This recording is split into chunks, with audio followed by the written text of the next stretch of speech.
لبيك اللهم لبيك لبيك لا شريك لك لبيك اللهم لبيك. بسم الله الرحمن الرحيم. الحمد لله رب العالمين والصلاة والسلام على سيدنا محمد وعلى آله وأصحابه أجمعين. أما بعد.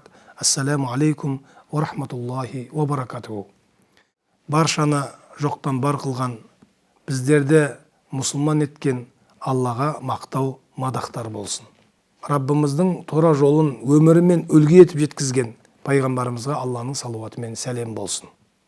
Исламның 5 тірегінің бірі болған қажылық құлшылығы Алланың құлдарына берген жақсылықтарға толы зор мүмкіншілігі.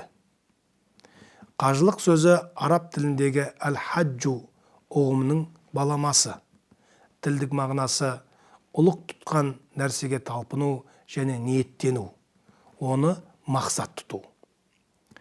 Фиқ ілімінде қажылық дегеніміз балиғатқа толған, ақыл есі дұрыс, денсаулығы сау әрі қаражат мүмкіншілігі табылған әр мұсылманның Алла үшін ғұмырында бір мәрте шариғат белгілеген мерзімде арнайы шарттарға тәуелді құлшылық рәсімдерін орындауға дара тағайындалған қасиетті орынды зиярат ету.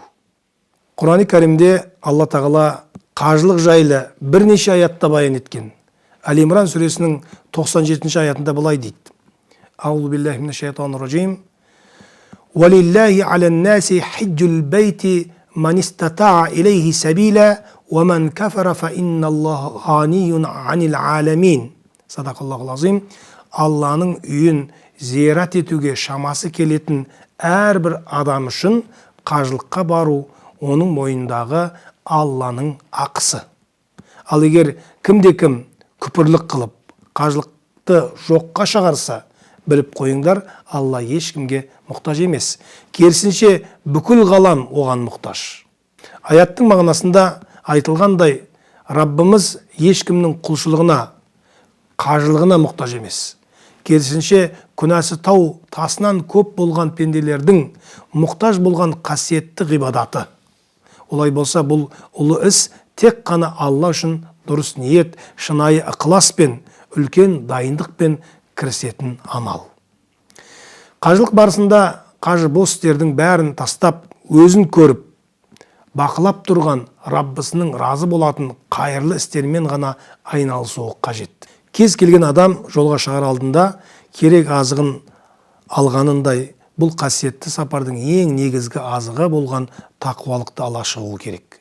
Қажылық мұсылман ұлттар арасындағы теңдіктің іс жүзінде көрінісі. Неге десеңіз, мұсылман ұлттар қажылық кезінде бай-кедей, білімді білімсіз, ұстаз шәкірт, шен-шекпен жағынан кім болса о болсын, барлық дүниелік атақ лауазымдарын бір жаққа сырып қояды.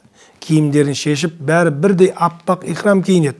Басқа мұсылман бауырларынан ажыратқысыз киіп киініп, ешбір айырмашылықтары болмайды.